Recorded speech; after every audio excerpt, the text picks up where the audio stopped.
کروڑ لالیسان کے محمد حمزہ نے انٹرمیڈیٹ امتحان میں 1200 میں سے 1156 نمبر لے کر فرسٹ پوزیشن حاصل کر لی۔ خاندان میں سب نے میڈیکل رکھا ہوا تھا۔ پہلے اسٹوڈنٹ تھا جو اپنے خاندان میں جس نے انجینئرنگ کو ترجیح دی۔ 9th سے تب سے کوشش تھی، انٹر میں خواب تھا، وہ پورا ہوا ہے اور مستقبل میں کمپیوٹر سائنٹسٹ بنوں گا۔ میرا فیوریٹ سبجیکٹ میتھ تھا۔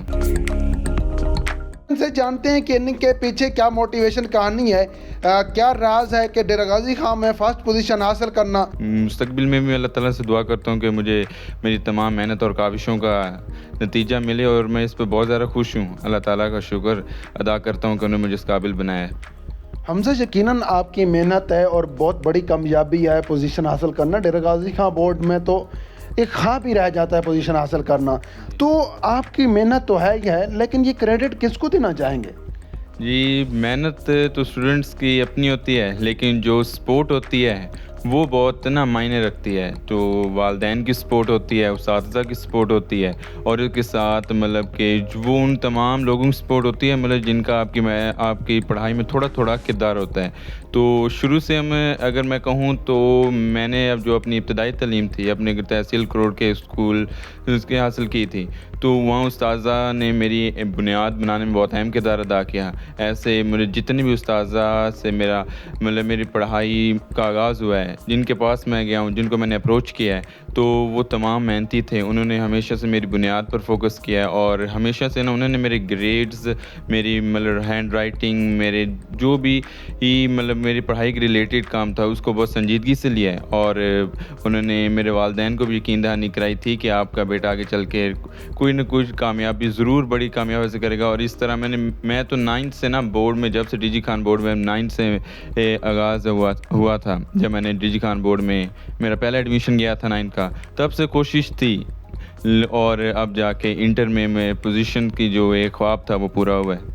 اچھا، ہم سب بتائیے گا کہ جو لائق اسٹوڈنٹ ہوتے ہیں، جو اچھے پڑھنے والے ہوتے ہیں، ہمیشہ میڈیکل کو ترجیح دیتے ہیں، میڈیکل میں چلے جاتے ہیں، تو آپ نے انجینئرنگ رکھ لی، یہ کیسے حسابی طور پر آئے یا کسی نے کہا یا اپنی خواہش تھی؟ جی، دیکھا جائے تو خاندان میں دیکھا جائے تو سب نے میڈیکل رکھا ہوا تھا۔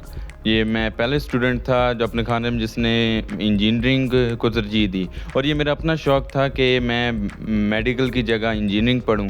تو میں نے پھر یہ شوق اپنے والدین سے ڈسکس کیا، تو میرے ابو نے مجھے سپورٹ کیا کہ آج چلیں آپ انجینئرنگ کے دیکھ لیں۔ میری اسسٹنٹ بھی میڈیکل رکھا ہوا تھا اور میڈیکل میں ان کے بھی اپنے یہاں تحصیل میں پوزیشن ہے۔ تو انجینئرنگ رکھنا ایک تھوڑا ٹف تھا، کیونکہ ایک دل میں خوف بھی تھا کہ میں پہلا اسٹوڈنٹ ہوں جس نے اپنے خاندان میں جس نے انجینئرنگ رکھی ہے، تو اگر آگے جا کے کوئی اپس اینڈ ڈاؤنز آ گئے تو میں اس کے جواب دے سکوں، آنسریبل ہوں۔ تو لیکن اللہ تعالیٰ کا شکر ہے کہ میں نے اپنے انجینئرنگ پارٹ میں بھی بہت اچھی کامیابی حاصل کی۔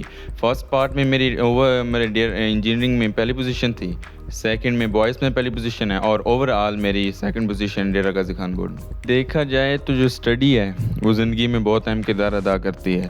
سوشل میڈیا پلیٹ فارم آپ کو ایک بنیاد تو دے سکتا ہے، لیکن جو اسٹڈی ہے وہ زندگی کے گو تھرو آپ کو کرواتی ہے۔ آپ سوشل میڈیا وغیرہ سے ارننگ تو کر سکتے ہیں، لیکن جو اسٹڈی ہے اسٹڈی آپ کا ایک مرتبہ بلند کرتی ہے، آپ کو انٹرنیشنلی بھی انٹروڈیوس کر سکتی ہے، نیشنلی بھی انٹروڈیوس کر سکتی ہے، ایک اچھے طور پر انٹروڈیوس کر سکتی ہے، کیونکہ ایسا انٹروڈیوس کرتی ہے کہ اس پر کوئی انگلی اٹھانے والا نہیں ہوتا، کیونکہ آپ کی محنت پر کوئی انگلی نہیں اٹھا سکتا، کیونکہ آپ نے جائز لحاظ سے محنت کی ہوتی ہے۔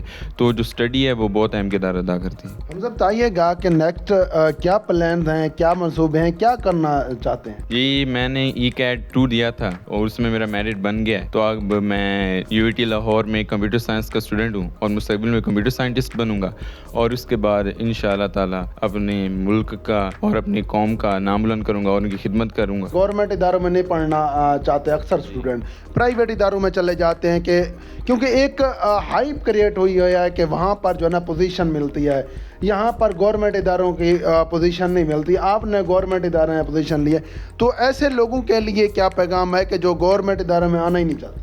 جی، ایسے لوگ یہ پیغام ہے کہ اگر آپ خود ان سے کوآپریٹ کریں گے تو آپ کے ساتھ کوآپریٹ کیا جائے گا، یعنی اگر آپ اپنے ذہن میں ان کے بارے میں نیگیٹیو خیالات رکھیں گے تو آپ کو نیگیٹیو امپیکٹ ملے گا. مطلب جیسا آپ گورنمنٹ اداروں کے بارے میں جیسا سوچ رکھیں گے ویسے آپ کو نہیں ملے گا. جہاں تک ہمارا خیال تھا تو ہم نے ہمارے ذہن میں یہ بات ہی نہیں تھی. ہم نے ہمیشہ پازیٹیو ان کے بارے میں اپنی ذہنیت رکھی اور ہمیں پازیٹیو امپیکٹ ملا. انہوں نے ہمارے ساتھ ہر طرح سے, ہمارے کالج اسٹاف ممبران, ہمارے ہائی اسکول اسٹاف ممبران, انہوں نے ہمیں ہر طرح سے کوآپریٹ کیا. کتنا ٹائم آپ اسٹڈی کو دیتے, کتنا ٹائم کھیل کو؟ اپنی ایک سیٹسفیکشن کے ساتھ میں اپنا اسکول کا کام, کالج کا کام کرتا تھا اور اس کے بعد میں دوسری کھیل ایکٹیویٹیز میں نے 8 تک تو بہت پارٹیسپیٹ کیا تھا کھیلوں میں. 9th میں آ کے تھوڑا کیونکہ اسٹڈی کا برڈن ہو گیا تو تھوڑا کم ہو گیا, لیکن میں ایکٹیولی پارٹیسپیٹ کرتا رہا اپنے یہاں محلے میں. جہاں بھی مجھے موقع ملتا تھا میں پارٹ ٹائم میں مطلب کھیلوں میں پارٹیسپیٹ کرتا تھا. ویکینڈ میں ہو گیا. یہ ہوتا ہے نا کہ فیوریٹ سبجیکٹ, وہ کون سا؟ میرا فیوریٹ سبجیکٹ میتھ تھا. میتھ تو بہت ٹف ہوتی ہے. کیسے؟ جب بھی ٹیسٹ ہوتے تھے تو میتھ ہی ایک ایسا ٹیسٹ ہوتا جس میں میں ریلیکس ہوتا تھا. مطلب میرے ایک اور مضمون ہوتا ہے کہ جس سے بندے کی جان جاتی ہے کہ یار یہ سبجیکٹ نہ ہوتا تو بہتر تھا. میرے لیے اردو تھا. میں لکھتا بھی اچھا تھا, بس میری اردو میں سپیڈ کم تھی. تو میں 9-10 میں یہ میرا بہت بڑی پرابلم تھی کہ میں ٹائملی اپنا پیپر نہیں ختم کر سکتا تھا. یہ میرے لیے بہت ٹینشن بھی رہی. گھر والوں کی جانب سے, دوست احباب کی جانب سے, اساتذہ کرام کی جانب سے ایک گفٹ کا جو ہے نا کہ سلسلہ شروع ہو جاتا ہے. تو آپ کو بھی کوئی گفٹ ملے اور ملا تو کون سا سب سے قیمتی اور زیادہ گفٹ تھا؟ جی ابھی مطلب مجھے صرف بورڈ کی طرف سے گفٹ ملا ہے اور باقی انعامات کا بھی سلسلہ شروع ہوگا ان قریب. اساتذہ نے ہمیں یہ مطلب ضمانت دیا ہے کہ ہم انشاءاللہ آپ کو پرائز ڈسٹریبیوٹ کریں گے. بورڈ کی طرف سے ہمیں میڈل ملا ہے, کیش ملا ہے اور ساتھ انہوں نے ہمیں آنر مطلب کارڈ دیا ہے. کوئی شرارت کی ہو یا کوئی ایسا واقعہ وہ بتائیں. ہمارے سر تنویر ہیں, پڑھا رہے تھے اور میں اور میرا دوست وہ باتیں کر رہے تھے, وہ مار کھائی تھی. باقی جو تھی ان کی مارنا ہمیشہ زیادہ تر سبجیکٹ کے لحاظ سے ہوتی تھی, غلطیوں پر. مطلب کوئی بھی غلطی ہو تو وہ اب ہمیں سمجھ آتا ہے کہ وہ جو مار تھی وہ ٹھیک ٹائم پر ہمیں پڑی ہے.